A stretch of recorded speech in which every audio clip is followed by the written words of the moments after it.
Alright, it's September 15th, 2021. I'm going to go on a 24-hour fast in commemoration of 24 years since the launch of Cassini Huygens 24 years ago today, September 15th, 1997. Very fascinated by the mission, especially toward the end when it was ending. So Cassini ended its mission on September 15th, 2017. I also went on a fast September 15th this year, coincidentally, because it was Yom Kippur.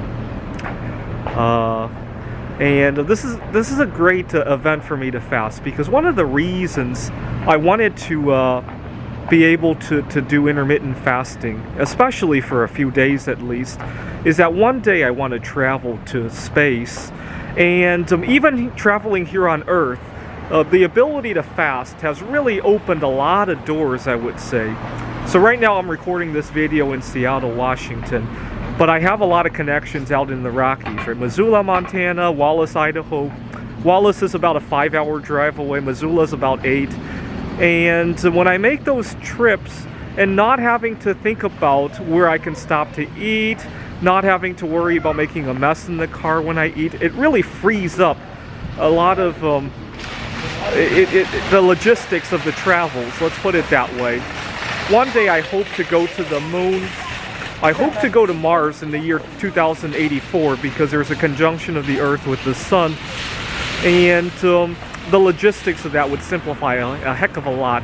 I'm a little bit surprised that the idea of bringing food on board the Apollo missions was such a big deal, right? It was only 7 days, and if it were up to me, especially if you're going to train to be an astronaut anyway, you might as well train to do intermittent fasting, because it has all sorts of health benefits. It probably protects you from some of the perils of space travel, radiation exposure, and the stresses of traveling. I'm surprised I didn't think about that.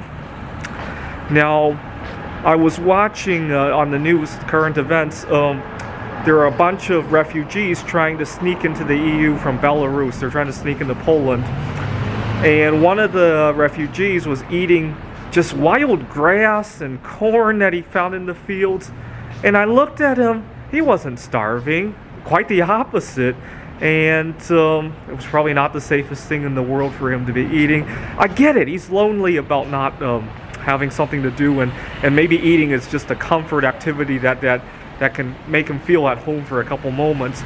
But I challenge that, right? When you stop eating, you free yourself to enjoy the other spoils of life, right?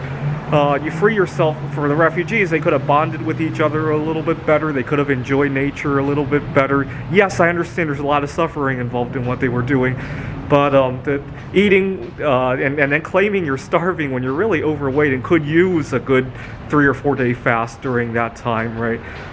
All right. So you free yourself. Again, you will eat nothing and you will be happy. Thanks for watching.